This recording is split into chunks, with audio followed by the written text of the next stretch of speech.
श्री गौरव गोगोई।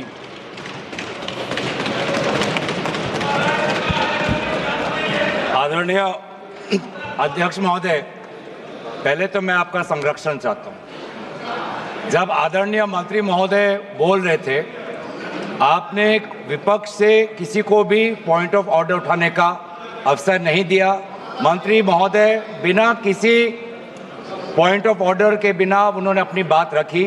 वही संरक्षण आप मुझे दे, मैं आपसे वही अपेक्षा करता हूं। मंत्री महोदय ने अपनी पूरी बात रखी, आपने उनको कुछ नहीं कहा। उन्होंने राजनीतिक आरोप लगाए, उन्होंने हाउस को मिसलीड किया, आपने सुना। वही संरक्षण। एक बात है गौरव जी, आप हमेशा सदन पर ये कैसे आरोप लगा सकते हैं कि आपने उनको कुछ नहीं कहा? मैंने फिर कहा आपको, इस सदन में, प्लीज बैठिए, इस सदन में संसदीय व्यवस्था के अनुसार सबको समय आवंटित होता है। आवंटित दल का माननीय सदस्य अपनी बात रख सकता है। जब मैंने व्यवस्था दे दी कि कोई माननीय सदस्य बोलेगा, उसके बीच में आज शून्यकाल पॉइंट ऑफ ऑर्डर नहीं दिया जाएगा तो नहीं दिया जाएगा। माननीय गौरव को कहिए। अध्यक्ष देखिए, शुरू हो गया सर, आप दे रहे अनुमति, आप अनुमति दे रहे हैं सर। आपने हमें अनुमति दी, आपने अनुमति दी हमें। एक मिनट बैठिए। हमारे सर, इन्होंने हम शांति से सुनेंगे। अरे सुनो ना, ये अपना भाषण देने से पहले इन्होंने मिसलीड किया बोला। आप सब ये कोई तरीका सर? एक मिनट बैठिए। माननीय मंत्री जी, नहीं, एक मिनट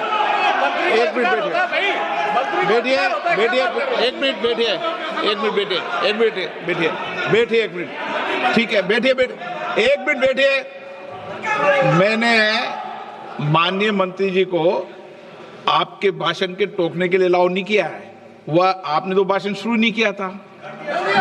नहीं शुरू करने वाले थे, वह दूसरे विषय पर अपनी बात करना चाहते। आपके भाषण को नहीं काट रहे आप। नहीं, आपके भाषण को, वो तो अपनी बात कोई दूसरे विषय पर रखना चाहते हैं। मेरा सर इतना कहना है कि हम लोग शांति से बैठ के सुनेंगे। चर्चा का पूरा टाइम तय हो चुके हैं, हम लोग नोट करेंगे, सबका बात सुनेंगे। मेरा सिर्फ इतना ही अनुरोध है कि जैसे कि माननीय सदस्य कहेंगे कि मैंने मिसलीड किया, तो कौन सा पॉइंट मिसलीड किया वो बता दे। ऐसे आप आरोप ना लगाए, मेरा यही कहना है। आप तर्क बताइए कहाँ मिसलीड हुआ पॉइंट। अध्यक्ष महोदय, जो इन्होंने 2013 यूपीए गवर्नमेंट के संदर्भ में कहा, पूरा का पूरा मिसलीडिंग है, झूठ है। और हम डिमांड करते हैं कि वो ऑथेंटिकेट करें। इसीलिए बार बार इन्होंने आरोप लगाए, बार बार इन्होंने भ्रम फैलाया। आप इसीलिए हम भी अपनी बात रखेंगे, कृपया आप भी सुनने का धैर्य रखिए। अध्यक्ष महोदय, मेरा भी सौभाग्य है कि पिछले सदन में मैं अयोध्या राम मंदिर पर अपने पार्टी का मैंने अपना व्यू, अपने पक्ष रखा, और आज वक्फ संशोधन 2025 पर अपनी दल का और विपक्ष की तरफ से अपना पक्ष रखा। और अयोध्या राम मंदिर में भी और आज के वक्फ के संशोधन में भी मेरा एक ही मार्गदर्शक है, वो है भारत का संविधान। भारत का संविधान जो कहता है कि हमारा भारत में हर व्यक्ति को सामाजिक, आर्थिक और राजनीतिक न्याय, विचार, अभिव्यक्ति, विश्वास, धर्म और उपासना की स्वतंत्रता, और साथ साथ में यह कहता है कि व्यक्ति की गरिमा और राष्ट्र की अखंडता सुनिश्चित करने वाली बंधुता। ये बिल आज इस संविधान के इस जो मूल जो ढांचा है उस पर आक्रमण है। और इनकी जो पूरा जो भाषण था वो हमारे संविधान के इस मौलिक अधिकार पर, हमारे संघीय ढांचे पर एक आक्रमण था। आज इस सरकार का, इस बिल के द्वारा 4 इनके मूल उद्देश्य। पहला मूल उद्देश्य है कि संविधान को कमजोर करना, टू डाइल्यूट द कॉन्स्टिट्यूशन। इनका दूसरा उद्देश्य है भ्रम फैलाना, to defame the minority communities of India. इनका तीसरा उद्देश्य है to divide the Indian society. हमेशा एक हमारे बीच में एक लिटिगेशन चलता रहे, मसला और बढ़ता जाए, ये उनका उद्देश्य है। और चौथा इनका उद्देश्य डाइल्यूट, डिफेम, डिवाइड, और चौथा इनका उद्देश्य है to disenfranchise the minority communities. आज माइनॉरिटी कम्युनिटीज के प्रति अपनी संवेदना जता रहे हैं। सर, कुछ हफ्ते पहले देश में विभिन्न जगहों में लोगों ने ईद की शुभकामनाएं एक दूसरे को दी, और क्या आपको पता है कहां इनकी डबल इंजन की सरकार ने लोगों को रास्ते पे ईद का नमाज भी पढ़ने नहीं दिया। और ये बात करेंगे आप अल्पसंख्यकों के प्रति अपनी संवेदना जताते हैं। मैं पूछना चाहता हूं कि आपके लोकसभा में कितने एमपीज अल्पसंख्यक हैं? पहले उसका विवरण दीजिए और फिर हमें बताइए कि आपके दिल में कितना संवेदना है। सर, मेरा तो मैंने जिस दिन भी ये बिल इंट्रोड्यूस हुआ उस दिन भी आदरणीय मंत्री को मैंने सुना, और आज भी मैंने उनको सुना। जिस दिन उन्होंने इंट्रोड्यूस किया उस दिन भी अगर आप उनका स्टेटमेंट पढ़े तो उन्होंने कहा कि इसको बिल लाने से पहले बहुत विस्तार रूप से इस बिल की लाने के लिए चर्चा हुई थी। सर, पूरा का पूरा मिसलीडिंग। 2023 में सर सरकार 24 में आई, ये खुद 24 के बीच में इन्होंने अपना बिल लाया। 23 सन के वर्ष में 4 बार माइनॉरिटी अफेयर्स कमेटी की बैठक हुई। मुंबई में हुई 13 जुलाई, दिल्ली में हुई 21 जुलाई को, लखनऊ में हुआ 24 जुलाई को, दिल्ली में 2 बार हुआ 20 सितंबर और 7 नवंबर को। मैं आदरणीय सरकार से दरखास्त करूंगा कि इन 5 सरकारी जो मीटिंग हुई मिनिस्ट्री ऑफ माइनॉरिटी अफेयर्स का, उनका मिनट्स टेबल पे रखे। एक भी मीटिंग में नया वक्फ अमेंडमेंट बिल चाहिए उसका जिक्र भी नहीं हुआ था। जिक्र भी नहीं हुआ। इनके मिनट्स हमारे पास, हमने देखे। जितने भी बार ministry of minority affairs meeting हुई, सब में वापसी पोर्टल को लेकर और विचार विमर्श हुआ था, लेकिन एक भी मीटिंग के माइन्यूट्स में एक भी स्टेटमेंट नहीं है कि हमें एक नया वक्फ अमेंडमेंट बिल चाहिए। तो मैं तो यही पूछना चाहता हूं कि अगर नवंबर 2023 तक मिनिस्ट्री ऑफ माइनॉरिटी अफेयर्स ने यह वाजे भी नहीं समझा कि नया एक बिल लाने की जरूरत है, मैं तो बस इतना ही पूछना चाहूंगा कि यह bill ministry of minority affairs ने बनाया या किसी और दूसरे विभाग ने बनाया? कहां से आया यह बिल? कहां से आया? सर, ये बात करते हैं कि ये संविधान के पक्ष में है। किस प्रकार से ये संविधान के विरोध में है, सर मैं बताना चाहूंगा। आर्टिकल, इसका जो क्लॉज 3RA है और 3R1 है। इसका 3RA क्या है सर? 3RA ये कहता है एनी पर्सन शोइंग और demonstrating that he is practicing Islam. देखिए सर, आज देश में अल्पसंख्यकों की ऐसी दशा हो गई कि आज सरकार को अपना धर्म का सर्टिफिकेट देना पड़ेगा। कितनी दुख की बात है कि भारत नहीं है, क्या बात कर रहे हो, हिंदू थोड़ी है। भारत एक सनातन धर्म का एक देश, 7000 पुराना, उससे भी पुराना ये देश, जिसमें हर धर्म और हर संस्कृति, हर परंपरा को हम सम्मान करते हैं। आज सरकार को ये हमें सर्टिफिकेट देना पड़ेगा कि हम किस धर्म को हम विश्वास रखते हैं। क्या ये दूसरे धर्मों से इस प्रकार का सर्टिफिकेट मांगेंगे कि आपका 5 साल हुआ या नहीं हुआ? ये सिर्फ इसी बिल में क्यों? ये संविधान के विरोध में नहीं है? ये आर्टिकल 26 के विरोध में नहीं है? सरकार क्यों धर्म के इस मामले में दखलंदाजी कर रही है कि आप इस धर्म का आप विश्वास करते हो कि नहीं हो, उसका पहले मुझे सर्टिफिकेट दो? ये किस प्रकार का न्याय बना रहे हैं? ये किस प्रकार का कानून हम बना रहे हैं? 3R1 क्या कहता है सर? इनका 3R1 जो आज इन्होंने हटा ही दिया है,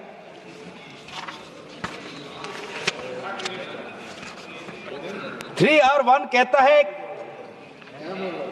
a waqf by user, but such waqf shall not cease to be a waqf by reason only of the user having ceased, irrespective of the period of such session. ये इसके हटाने की क्या जरूरत थी सर? ये हमारा बार बार विभिन्न जजमेंट के द्वारा ये पूरा वक्फ बाय यूजर और इसके बारे में विभिन्न जजमेंट आए सर। दिस एक जजमेंट पढ़ना चाहूंगा। M Siddique, Ram Janmabhoomi, Muslim law does not require an express declaration of a waqf in every case. The dedication resulting in a waqf may also be reasonably inferred from the facts and circumstances of a case or from the conduct of the waqif. तो ये बार बार ये सब विभिन्न judgement के द्वारा वक्फ और ये जो पूरी इनकी जो परंपरा है, विभिन्न जजमेंट ने ताकत दी और आज यही विभिन्न क्लॉजेस के द्वारा जजमेंट्स को भी और हाईकोर्ट के ताकत को भी ये कमजोर कर रही है। सर पहले वक्फ क्या है ये भी हमें समझना चाहिए। वक्फ means the permanent dedication by any person of any movable और immovable property for any purpose recognized by the Muslim law as pious, religious, charitable. Sir आज ये क्या कहना चाहते हैं कि वही व्यक्ति जो प्रैक्टिसिंग इस्लाम कर रहा है 5 साल के लिए वही आ सकता है, जो इनका 3RA है, और जो सेक्शन 104 था, आज इन्होंने सेक्शन 104 हटाने के पक्ष में कहा, लेकिन सेक्शन 104 यही कहता है कि कोई भी व्यक्ति वक्फ कर सकता है। तो यही तो हमारा सेक्युलर नेचर है कि कोई भी व्यक्ति अब वक्फ कर सकता है। अब ये जो अधिकार है एक व्यक्ति का, आप उस अधिकार को आप क्यों छीन रहे हो? सिर्फ ऑप्टिक्स सर, इनको बाहर दिखाना है कि हम ये बहुत बड़ा काम कर रहे हैं।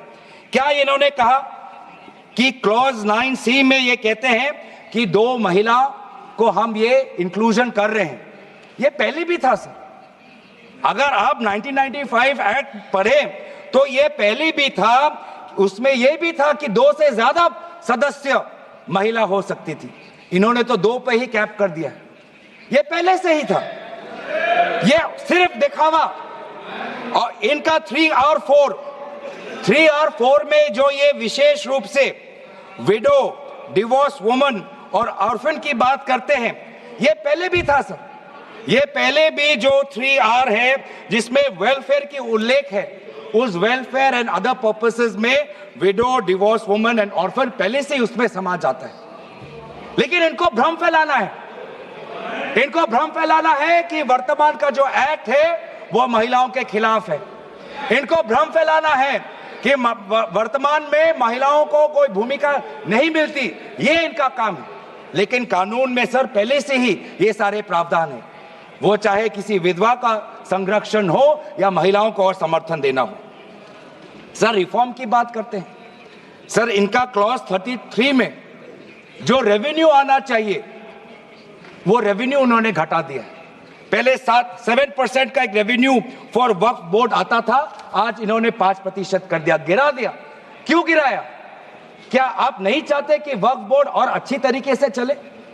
आप नहीं चाहते कि उसमें नई टेक्नोलॉजी आए? अगर कहीं खामियां हुई भी है, माना कि कोई भी कानून इस देश का, कोई भी कानून परफेक्ट नहीं है, कोई भी कानून परफेक्ट नहीं है, माना कहीं कहीं प्रदेशों में खामियां हैं, वो चाहे केरल में हो, आंध्रा में हो, कर्नाटक में हो, पंजाब में हो, दिल्ली में हो, लेकिन सर आप चाहते हैं कि वो वक्फ बोर्ड, वक्फ ट्राइब्यूनल और अच्छी तरीके से चले, और ये चाहते हैं कि वक्फ बोर्ड वो और कमजोर हो, और इसीलिए जो रेवेन्यू वाला क्लॉज है 7% से 5% इन्होंने घटा दिया। मेरा सुझाव, हमारे तरफ से ये सुझाव है कि 7% से 5% घटाने के बजाय आप 7% से 11% और इस रेवेन्यू को और इंक्रीज करिए। आज ये बात करते हैं कि ये रिफॉर्म्स ला रहे हैं। क्लॉज 26 पढ़िए sir, section 52A, section 52 clause 26। Clause 26 में क्या लिखा है? In section 52A of the Principal Act, in subsection 1, for the words rigorous imprisonment, the words imprisonment shall be substituted. Dilute कर रहे हैं सर। पेरेंट एक्ट बोलता था कि रिगरस इम्प्रिजनमेंट हो, और अगर आप बार बार ये कह रहे हैं कि फलाना हो रहा है, धमकाना हो रहा है, तो आप इसको क्लॉज को क्यों कमजोर कर रहे हैं? सिर्फ भ्रम फैलाना है सर। मंशा इनकी कहीं और है। मंशा सर, मैं भी एक टिप्पणी देना चाहूंगा कि आज ये एक विशेष समाज के जमीन पर इनकी नजर है, कल समाज के दूसरे अल्पसंख्यकों के जमीन पर इनकी नजर जाएगी। आज ये बिल सिर्फ एक विशेष समुदाय के जमीन पर इनकी नजर है, कल दूसरे समुदायों के जमीन पर इनकी नजर जाएगी। बार बार ये बिल सर, इतना संशोधन की जरूरत है। ये मैं नहीं कहता कि संशोधन की जरूरत नहीं है। मंत्री महोदय ने बार बार इसका जिक्र किया कि ये बिल कितनी बार इसका संशोधन हुआ। इसकी शुरुआत आप जहां से भी पकड़े, आप 1810, 1817, उसके बाद 1954, 1984, 1995, सच्चर कमेटी, रहमान कमेटी 2003। संशोधन चाहिए सर। मैं नहीं कहता कि हम संशोधन के विपक्ष में नहीं है, लेकिन संशोधन इस प्रकार का हो जिससे बिल का रूपायन, जिससे बिल और ताकतवर बने। और इन्होंने ऐसे संशोधन लाए हैं जिससे बिल से इस देश में और यहां पे समस्या बढ़ेगी, और मसले बढ़ेंगे, और लिटिगेशन होगा। सर ये इनका क्लॉज 40A पढ़िए सर। इनका clause 40A, section 107, on and from the commencement of the Waqf Amendment Act 2025, the Limitation Act 1963 shall apply to any proceedings. Sir, इससे पहले आप जितने बार भी आप इतिहास में जाए, हर बार, क्योंकि ये वक्फ, ये जो प्रक्रिया है, जब से हमारे देश में इस्लाम आया तब से ये प्रक्रिया चल रही है। बहुत से ऐसे कब्रिस्तान हैं जहां पे कोई पेपर्स नहीं है, कागज नहीं है, लेकिन जजमेंट है, जजमेंट इनके पक्ष में है। और आज बार बार हमने कहा है कि लिमिटेशन एक्ट इसको बढ़ाया जाए, क्योंकि ये प्रैक्टिकल एक समस्या है। लेकिन आज ये नहीं चाहते। क्यों? क्योंकि ये चाहते हैं कि अलग अलग देश के अलग अलग कोने में यहां केस लगे, वहां केस लगे, यहां केस लगे। तो जो भी हमारे यहां पे एक भाईचारा का एक वातावरण है, उस भाईचारे के वातावरण को ये तोड़ना चाहते हैं। ये इनकी राजनीतिक उद्देश्य है। सर, ये बात करते हैं कि किस तरीके से ये इन्होंने बोर्ड का डाइल्यूशन किया है। क्लॉज 44, क्लॉज 44 कहता है कि ये जो सेक्शन 110 है वो पूरी तरीके से हटा दिया है। सेक्शन 110 क्या है? Section 110 sir, powers to make regulations by the board, ये पूरा हटाना चाहते हैं। उसमें क्या लिखा है पेरेंट एक्ट में? The board may with the previous sanction of the state government, मतलब राज्य सरकार की अनुमति के द्वारा बोर्ड कुछ नियम बना सकते हैं। इन्होंने पूरा वो हटाना की कोशिश कर रहे। क्लॉजेस F और G ये हटाने की कोशिश कर रहे। राज्य सरकार की पावर्स या जी कम करने की कोशिश कर रहे। आप क्लॉज 43 पढ़िए, इसका सेक्शन 109, जिसमें क्लॉज 1A और क्लॉज 4 ओमिट करता है। सेक्शन 109 क्या है? सेक्शन 109 है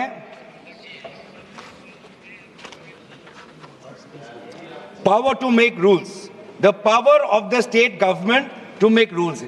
इसमें भी आप ये कटौती लाने की कोशिश कर रहे हैं। क्लॉज 1A, क्लॉज 1A क्या कहता है? Other particulars which the report of the survey commissioner में कंटेन अंडर क्लॉज F। इसमें स्टेट गवर्नमेंट सर्वे कमिश्नर के पक्ष में कुछ नियम बना सकता है, वो पावर आप हटा रहे हैं। Clause 4, the manner of election of members of the board by means of a single vote, आप ये हटा रहे हैं। इलेक्शन की प्रक्रिया आप हटाना चाहते हैं और आप रिफॉर्म की बात करते हैं। सर आप ये देखिए 83(9), आज बार बार ये एक भ्रम फैलाया जा रहा है कि हाईकोर्ट का कोई भूमिका नहीं है। एक भ्रम फैलाया जा रहा है कि जो वक्फ का जो ये एक ट्राइब्यूनल का जो ऑर्डर आता है वही है, उसके बाद हाईकोर्ट पावरलेस है। ऐसी बात नहीं है। आप पेरेंट एक्ट पढ़िए। आप पेरेंट एक्ट में अगर सेक्शन 83 पढ़ेंगे, पेरेंट एक्ट में सेक्शन 83(9), उसके बाद क्या लिखा गया है? provided that a high court may on its own motion or on the application of the board or any person aggrieved call for and examine the records relating to any dispute and may confirm or reverse the decision. ये power high court में parent act में है ही 2013 के संशोधन के बाद। तो क्यों बार बार आप ऐसा एक भ्रम फैला रहे हैं कि हाई कोर्ट का कोई रोल नहीं है? अगर कहीं अन्याय हुआ है, अगर कहीं अन्याय हुआ है, चाहे दक्षिण में हो, उत्तर में हो, उत्तर पूर्वांचल में हो, पश्चिम में हो, तो सेंट्रल गवर्नमेंट के पास वो पावर्स हैं। सेंट्रल गवर्नमेंट के पास under section 97 of the parent act आपके पास पावर है कि कहीं अगर नाइंसाफी हो तो वो आपके पास सेक्शन 97 के द्वारा आप स्टेट बोर्ड को आप डायरेक्शन दे सकते हो। मैं पढ़ूं 97।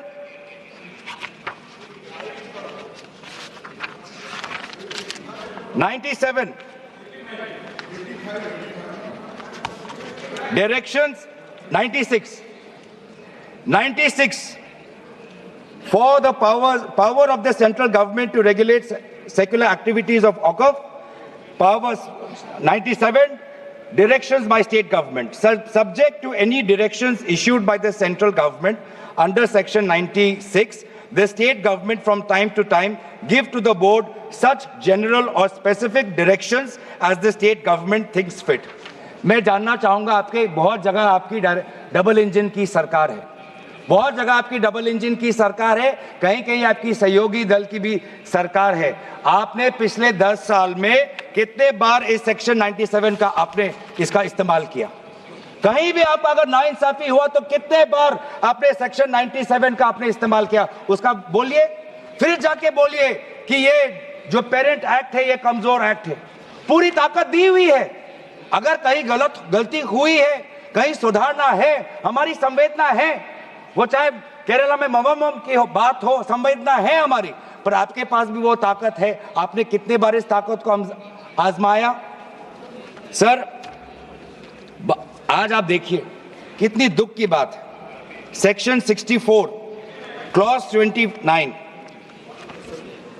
64 ये एक्ट सर क्या लिखा है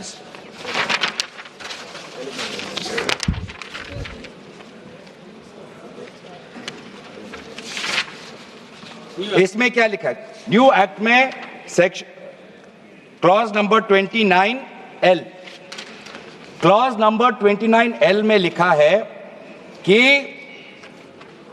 अगर is a member of any association which has been declared unlawful under the Unlawful Activities Prevention Act 1967, यूआपा आपने लाए, ठीक है।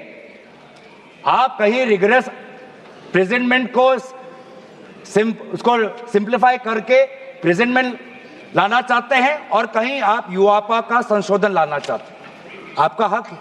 आप बस हमें इतना बताएं कि और कौन से स्टेट बोर्ड या और कौन से धार्मिक बोर्ड में आपने ये यूआपा का प्रोविजन आप लाने वाले हैं, या सिर्फ ये इसी बिल में है, या सिर्फ इसी बिल में है, या दूसरे में भी जो चैरिटेबल एक्ट्स हैं विभिन्न धर्मों के, विभिन्न स्टेट्स के, क्या उसमें भी यूआपा एक्ट आएगा या सिर्फ इसमें? क्या संदेश देना चाहते हैं? किस कौम को आप भ्रमित करना चाहते हैं?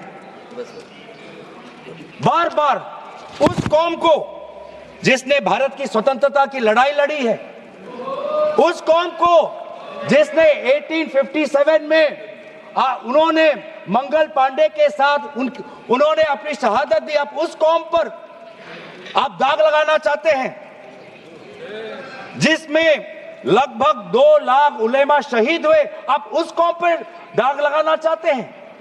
जिन्होंने भारत छोड़ो आंदोलन में हमारा साथ दिया, अब उस कौम पर आप दाग लगाना चाहते हैं।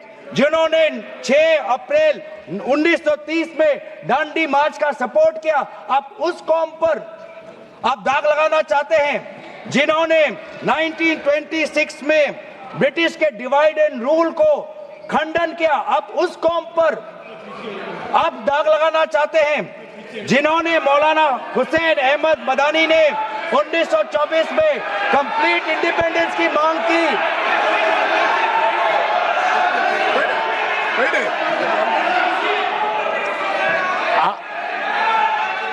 जब आप लोग भारत छोड़ो आंदोलन का समर्थन नहीं कर रहे थे, उस कौम ने भारत छोड़ो आंदोलन का समर्थन किया। जब आप लोग अंग्रेजों को मर्सी पिटीशन लिख रहे थे, वो माल्टा में 3 साल और इजिप्ट में उन्होंने शहादत दी। आप किस कौम पर दाग लगाना चाहते हो? जिन्होंने 1924 में जिन्ना के 2 नेशन की थ्योरी को पूरी तरीके से नकारा, आप उस कौम पर लगा रहे हो। सर यही है इनका डिवाइड एंड रूल, यही है इनका डिवाइड एंड रूल। बहुत लोग पूछते हैं सर हमारा राष्ट्रवाद क्या है?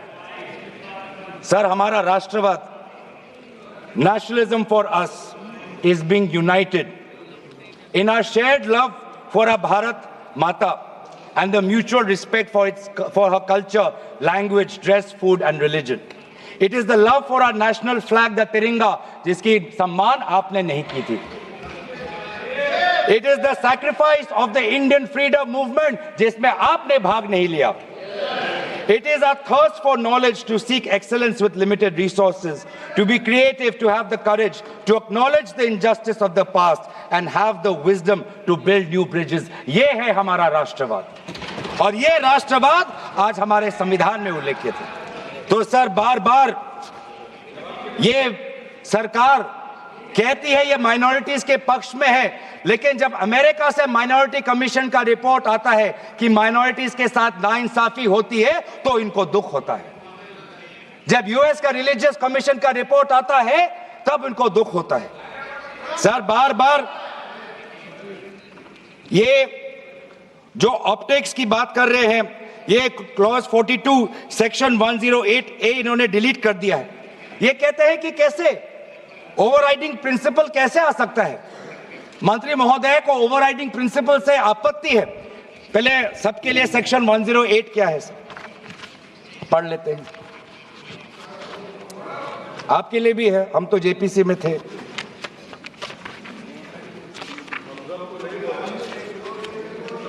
और सर जेपीसी में भी सर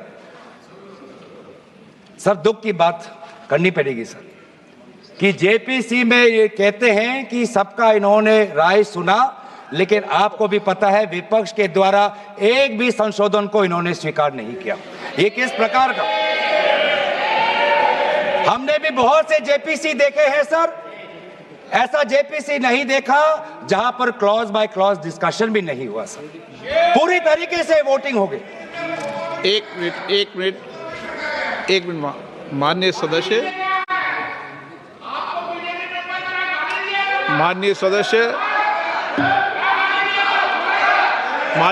इतना ध्यान रखें कि जेपीसी भी संसद का भाग होती है, इसलिए उसका भी ध्यान रखें। सर इन्होंने जेपीसी की बात की, अगर इन्होंने ये नहीं करते कि जेपीसी में बहुत विस्तार रूप से चर्चा हुआ तो मैं भी नहीं करता। इन्होंने उल्लेख किया इसलिए मैं करना चाहता हूं। इन्होंने उल्लेख किया कि बहुत से लोग आए जेपीसी में, सर ऐसे भी लोग आए जिनको वक्फ को लेकर उनका कोई जानकारी भी नहीं थी, कोई जानकारी नहीं थी सर, ऐसे भी आए। सर जेपीसी के मुद्दे हम बार बार हमने स्पीकर को चिट्ठी के द्वारा अवगत किया है, इसलिए उठा रहे हैं सर। इसमें 108A ये हटाना चाहते हैं जिसमें power to have overriding effect, लेकिन ये जो प्रिंसिपल है ओवरराइडिंग का सर, ये आज भी विभिन्न स्टेट एक्ट्स में ये है।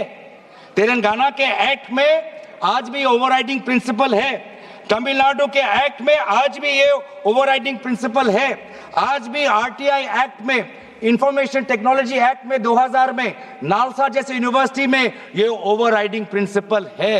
तो इसीलिए आपको सिर्फ यहां पर आपको ओवरराइडिंग प्रिंसिपल से आपको मुश्किल है, लेकिन जो दूसरे एक्ट्स में जो ओवरराइडिंग प्रिंसिपल है सेक्शन 108A के द्वारा सिमिलर प्रोविजंस है, उसमें आपको तकलीफ नहीं है।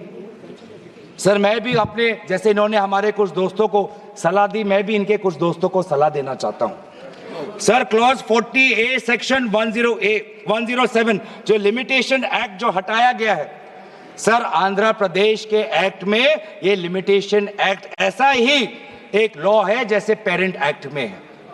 तो मैं भी इनके आंध्र प्रदेश के सदस्यों को मैं कहना चाहता हूं कि जो प्रोविजन आपके आंध्र प्रदेश के एक्ट में है, आज वैसे प्रोविजन ये सरकार हटाने वाली है। आपको भी बाद में आंध्र प्रदेश में अपनी जनता को उत्तर देना पड़ेगा। तेलंगाना और तमिलनाडु में हमने बात रखी है सर, तो मैं बार बार मैं कहना चाहूंगा सर, हमें संशोधन से कोई हमें परे नहीं है, लेकिन संशोधन ऐसा हो जो हमें मदद करे। आज डिजिटाइजेशन की बात करते हैं। आज से 15 वर्ष पहले वामिस एक डिजिटल पोर्टल हमने खोल दिया है। अब ये देखिए सर सरकार की कैसी ये इनकी काम है। डिजिटाइजेशन फिलहाल अभी चल रहा है, डिजिटाइजेशन हो रहा है, पर माना कि डिजिटाइजेशन वामिस में कुछ खामियां हैं, उसको वामसी में, तो आप उसको ठीक करिए। आप 10 साल से क्या कर रहे थे? आप 10 साल से आप हमसे क्यों ठीक नहीं कर पा रहे? आप वो काम तो नहीं कर पा रहे, अब आप एक दूसरा नियम बना रहे हैं कि दोबारा आप एक नए पोर्टल पे अपने रिकॉर्ड्स आप अपलोड करिए। सर कितने बार हम इस सरकार को अपना कागज दिखाएं? वामसी का अगर इनका काम अधूरा है तो उसको ये काम संपूर्ण करे। अब लेकिन नहीं, इनका काम उद्देश्य यही है कि देश में मसला और बढ़े, और इसीलिए आज इस बिल के विरोध में है।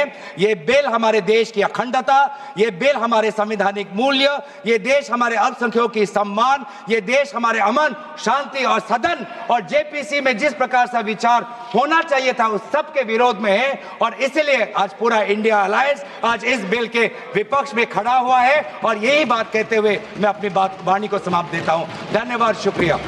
श्री